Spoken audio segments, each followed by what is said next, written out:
सुनिए जी, सर्दियाँ शुरू हो गई हैं और इस बार तो सर्दी के साथ साथ बारिश भी हो रही है। घर की छत का तो आप जानते ही हैं ना, पानी आता है।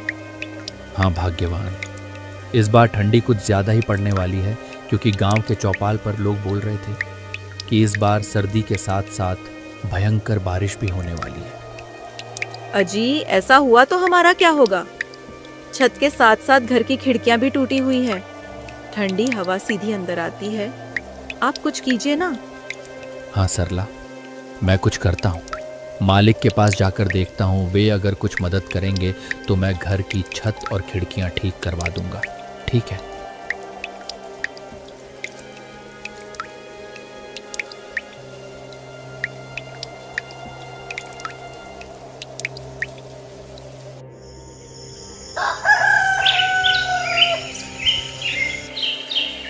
अगली सुबह लखन मालिक के घर की तरफ चल देता है।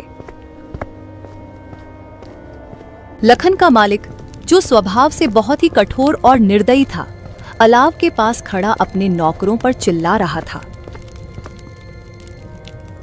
लखन अपने मालिक के पास जाता है और उनसे कहता है, मालिक, ठंडी का मौसम आ चुका है। कल तो हल्की हल्की बूंदाबांदी भी हो रही थी और मेरे घर की छत और खिड़कियां टूटी हैं, जिससे कि घर में पानी और हवा आती है। और अगर मैंने जल्दी से उसे ठीक नहीं करवाया तो ठंडी में हम लोगों को बहुत दिक्कत हो जाएगी। मैं और मेरी पत्नी तो किसी तरह दिन काट लेंगे, लेकिन मेरी एक छोटी सी बेटी है, वह इतनी ठंडी में उस टूटे फूटे घर में नहीं रह पाएगी।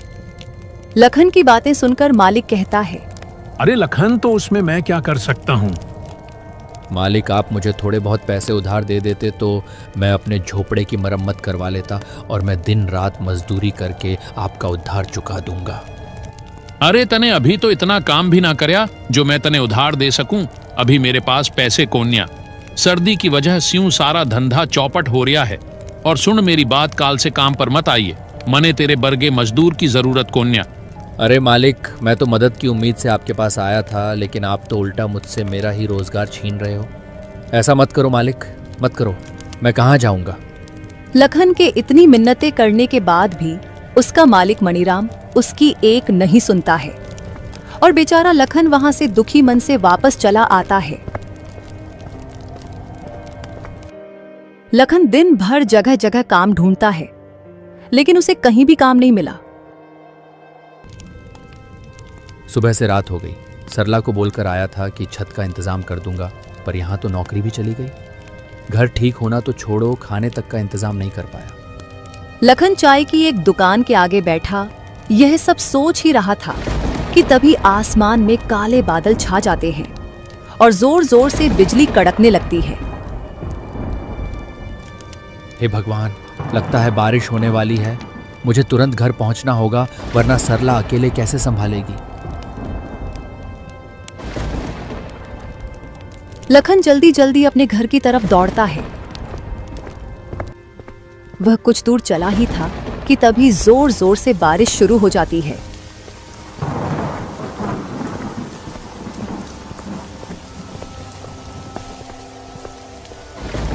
हे ऊपर वाले, ये कैसी परीक्षा ले रहे हो? पहले क्या आपको हमारे दुख कम लग रहे थे, जो ऊपर से ये बेमौसम की बारिश और शुरू कर दी? धीरे धीरे बारिश बढ़ जाती है और चारों तरफ पानी ही पानी हो गया था, मानो कोई समुद्र हो, जिससे लखन का उसमें चल पाना बहुत मुश्किल हो गया था। वह एक पेड़ के नीचे रुक जाता है और बारिश के थमने का इंतजार करता है। हे भगवान, एक तो इतनी ठंडी और ऊपर से ये तेज बारिश। मेरे तो हाथ पैर सुन्न पड़ रहे हैं। इतने पानी में चल पाना भी मुश्किल हो गया है और घर पर बेचारी सरला अकेली परेशान हो गई होंगी। लखन काफी देर तक उस पेड़ के नीचे बारिश के रुकने का इंतजार करता है, लेकिन बारिश थी कि रुकने का नाम तक नहीं ले रही थी।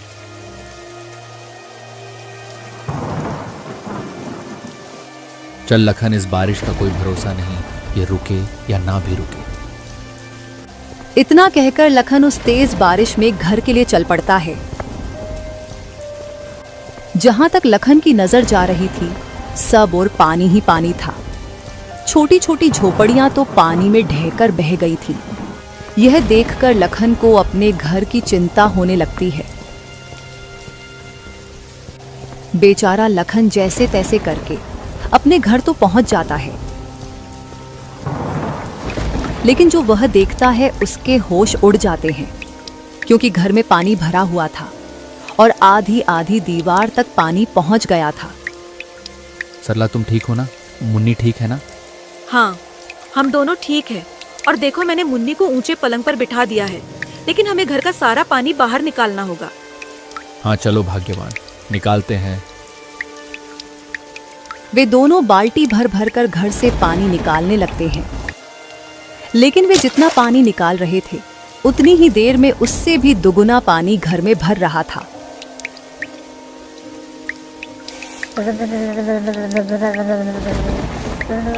माँ, बापू, ये पानी तो बढ़ता ही जा रहा है। मुझे बहुत डर लग रहा है। अरे मुन्नी, मेरी बच्ची, तुम डरो मत, सब ठीक हो जाएगा। सरला अपनी बेटी को दिलासा दिलाती है, और वे बेचारे इस समय कर ही क्या सकते थे।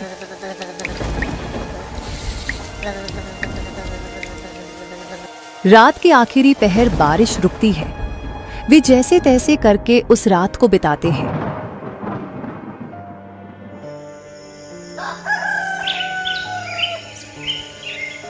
अगली सुबह लखन कुछ लकड़ियां और खाने पीने का इंतजाम करता है, क्योंकि रात वाली बारिश में उनके राशन का सारा सामान बह गया था।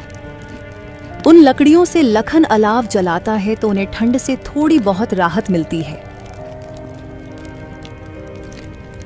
ये बारिश का सिलसिला यूं ही कुछ दिन तक जारी रहता है। रोज रोज सरला और लखन को घर का पानी निकालना पड़ता। एक दिन वो सब घर के बाहर खड़े थे। अजी, ऐसे कब तक चलेगा? ये हर रोज बारिश का पानी भरने से घर पूरा खोखला हो गया है। अब कर भी क्या सकते हैं भाग्यवान, कोई और रास्ता भी तो नहीं है। वे दोनों आपस में बातें कर ही रहे थे कि तभी अचानक से जोर का तूफान आया और बारिश शुरू हो गई।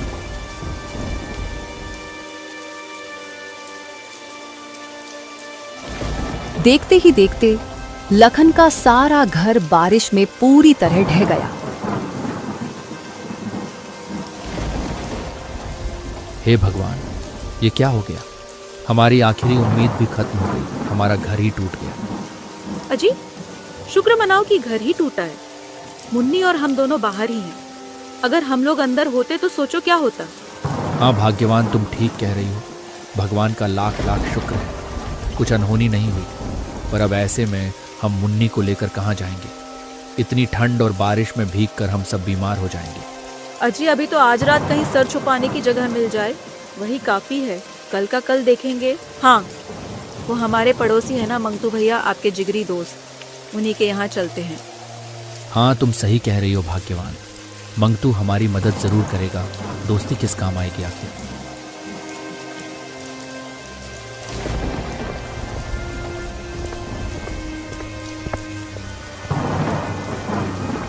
वो दोनों अपनी बेटी को लेकर मंगतू के घर के तरफ उस तेज बारिश में चलते हैं और मंगतू के घर का दरवाजा खटखटाते हैं।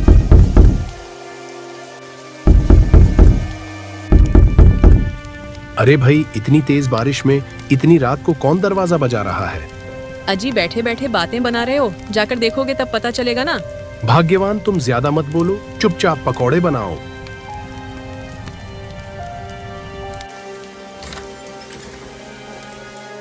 अरे लखन, तू पूरे परिवार के साथ इस समय यहाँ? सब ठीक तो है ना? अरे कुछ ठीक नहीं है मंगतू भाई। तेज बरसात की वजह से हमारा घर ढह गया है, सड़क पर आ गए हैं हम लोग। बीबी बच्चों को लेकर कहाँ जाता, इसलिए यहाँ आ गया। आज की रात क्या हम तेरे घर में रुक सकते हैं? देख भाई लखन, दोस्ती यारी अपनी जगह ठीक है, मैं तुझे रख भी लूं, पर तेरी भाभी कभी नहीं मानेगी। और वैसे पूरा परिवार एक साथ माफ करना भाई, मैं नहीं रख सकता। तू कैसी बात कर रहा है मंगतू? मैंने भी हमेशा तेरे अच्छे बुरे वक्त में तेरा साथ दिया है, और आज जब मुझ पर मुसीबत आई तो तू मुंह फेर रहा है। ऐसा मत कर मेरे भाई, एक ही रात की तो बात है, मेरी बच्ची बीमार हो जाएगी।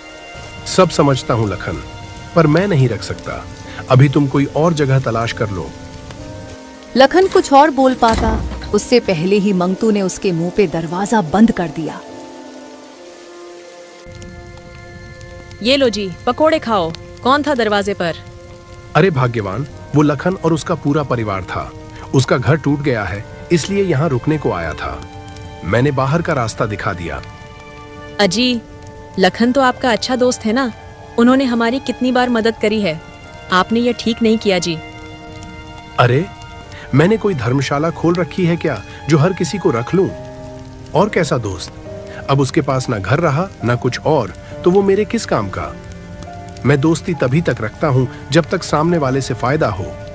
भगवान से डरिए जी, वक्त बदलते देर नहीं लगती। कहीं ऐसा ना हो ये आपके बड़े बोल आप पर ही भारी पड़ जाए। अरे भाग्यवान, ऐसा कुछ नहीं होता। ये लो पकौड़े खाओ, बड़े ही स्वादिष्ट बने हैं। उधर मंगतू बरसात के मजे ले रहा था तो वही लखन का परिवार तेज बारिश में बीच सड़क पर भीग रहा था। अजी, आप तो मेरा दोस्त कह के जान लुटाते थे ना, और उसने तो हमें एक रात घर में रुकने तक नहीं दिया। अरे भाग्यवान, वही तो बात है ना। बुरे वक्त में ही पता चलता है कि कौन अपना है कौन पराया। लेकिन मंगतू से मुझे ये उम्मीद नहीं थी। बापू, मम्मी, मुझे बहुत ठंड लग रही है। सरला मुन्नी का माथा छूकर देखती है तो वह चिल्ला पड़ी। अजी, मुन्नी को तो बहुत तेज बुखार हो गया है। ये ठंड से कांप रही है। अब हम क्या करें जी? आप कुछ कीजिए ना। मुखिया जी के घर चलकर देखते हैं। अब एक वही है जो हमारी मदद कर सकते हैं। हाँ हाँ जी, जल्दी चलो। वे तीनों जैसे तैसे मुखिया के घर पहुंचते हैं।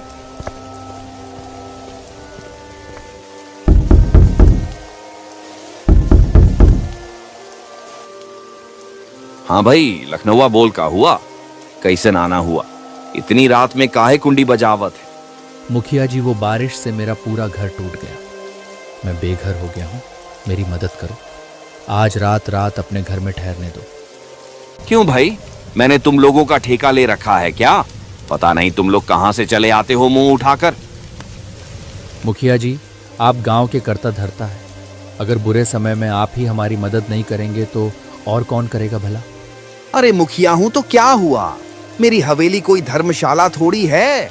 अब तू यहाँ से चुपचाप जा रहा है या नौकरों से धक्के मार के निकल आऊं? मुखिया ने उनकी एक भी नहीं सुनी और उन्हें धक्के मारकर हवेली से निकलवा दिया।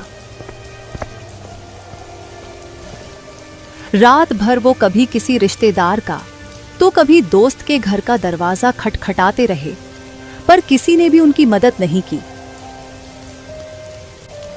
थक हार कर वे बेचारे एक पेड़ के नीचे बैठ जाते हैं। आज दिखा दिया लोगों ने, कोई किसी का अपना नहीं होता। आप हिम्मत मत हारिए जी, ऊपर वाला सब देख रहा है। वह हमारी जरूर मदद करेगा। एक दिन हमारे भी जरूर दिन बदलेंगे, और जिन्होंने आज हमें आंखें दिखाई है ना, भगवान उनकी आंखें एक दिन जरूर झुकाएंगे। वे रात भर ऐसे ही बारिश में भीगते भीगते अपनी किस्मत को रोते रहे।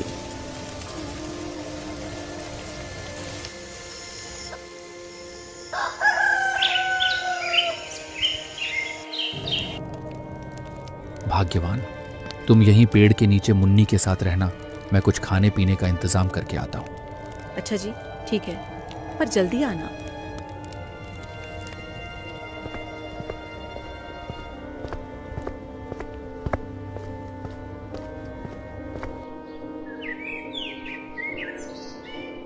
शाम होने से पहले लखन अलाव जलाने के लिए लकड़ी, खाने पीने का सामान और मुन्नी की दवाई का इंतजाम करके आ जाता है। अब बारिश भी नहीं थी तो वह लोग आराम से उस पेड़ के नीचे ही रहने लगे।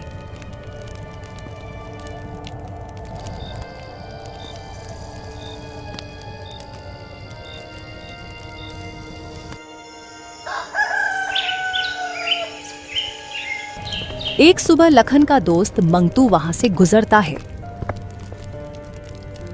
अरे भाई लखन, तेरे इतने बुरे दिन आ गए जो इतनी ठंडी में ऐसे पेड़ के नीचे रहना पड़ रहा है। थू थू थू, मुझे देखकर बड़ा अफसोस हुआ। बस मंगतू भाई, वक्त वक्त की बात है। आज तुम्हारा समय है, तुम हम पर हंस लो। कभी ऊपर वाला हमारा भी समय लाएगा। अरे सड़क पर आ गए हो फिर भी इतना घमंड? ऐसा क्या हाथ लग गया तुम्हारे? चलो कोई ना, तुम ऐसे में ही खुश रहो। मंगतू उनका मजाक बनाकर चला जाता है, जिससे लखन और सरला की आंखों में आंसू आ जाते हैं। भाग्यवान, तुम इसकी बात को दिल पर मत लेना।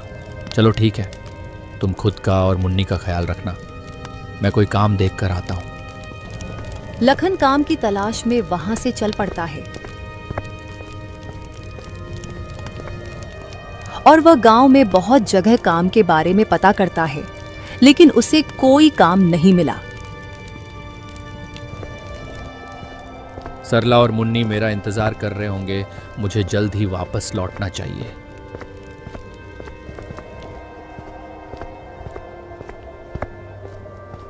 जैसे ही लखन वापस लौट रहा था तो वह देखता है कि गांव के चौपाल पर लोगों की भीड़ लगी है।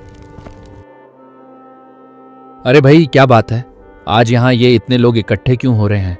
भाई, वो बीकानेर वाले अमीर सेठ माणक चंद है ना, वो गरीबों को ठंड में खाना और कंबल बांट रहे हैं। जाओ जाओ, तुम भी ले लो।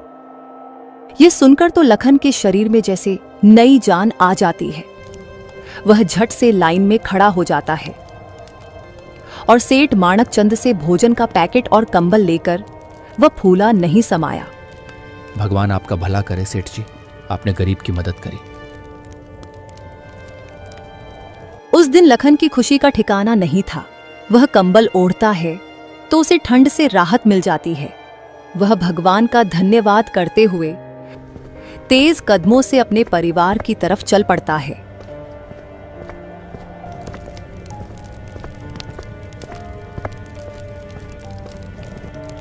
अजी, आ गए आप? और ये नया कंबल कहाँ से ले आए आज?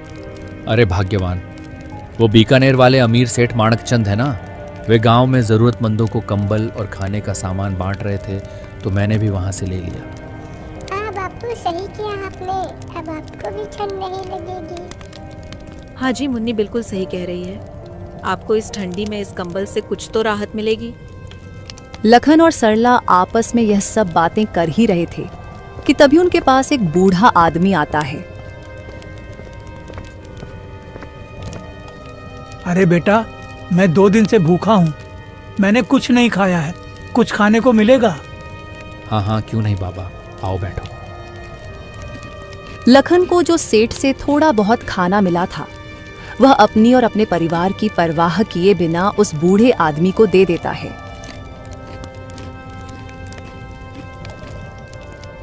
बेटा, तुम्हारा बहुत बहुत शुक्रिया जो तुमने इस सर्दी में इस गरीब को खाना दिया, वरना आजकल ऐसा कोई नहीं करता। लेकिन बेटा, मुझे ये बताओ, तुम सभी इतनी ठंडी में यहाँ सड़क किनारे क्या कर रहे हो? लखन उस बूढ़े आदमी को अपने साथ जो जो हुआ वो सारी बातें बताता है।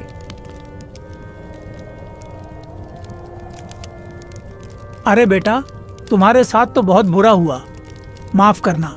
मैंने तो तुम्हारा सारा खाना भी खा लिया। अब इतनी ठंडी में तुम लोग क्या खाओगे? अरे बाबा जी, कोई बात नहीं, मदद करना तो हमारा कर्तव्य है। अरे बेटा, मैंने आज तक तुम जैसा निस्वार्थी आदमी नहीं देखा। तुमने अपनी और अपने परिवार की परवाह किए बिना मुझे भोजन दिया। मेरे पास तुमको देने के लिए ज्यादा कुछ तो नहीं है।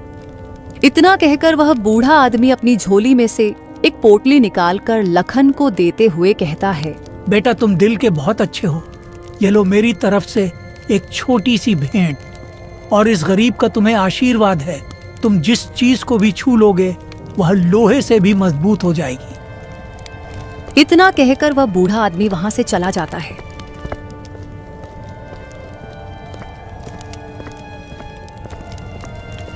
क्या लगता है भाग्यवान, क्या हो सकता है इस पोटली में? अजी, वो बूढ़े बाबा तो बहुत ही गरीब लग रहे थे देखने में। वो भला हमें क्या ही दे सकते हैं? खोलकर देखते हैं, तभी पता चलेगा।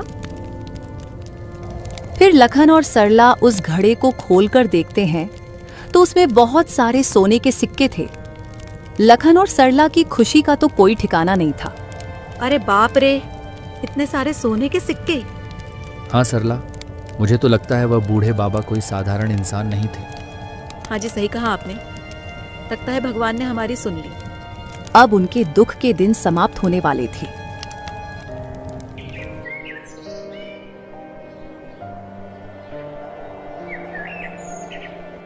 लखन उन सोने के सिक्कों को बेचकर उनसे एक बहुत अच्छा घर बना लेता है।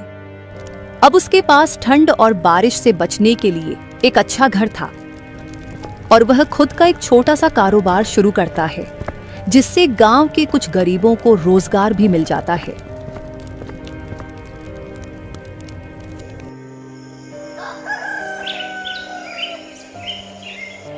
कुछ दिन बीत जाते हैं। वो कहते हैं ना, समय बदलते देर नहीं लगती। एक दिन अचानक आसमान में काले बादल छा जाते हैं और हवाओं के साथ जोर जोर से बिजली कड़कने लगती है और देखते ही देखते भयंकर बारिश शुरू हो जाती है।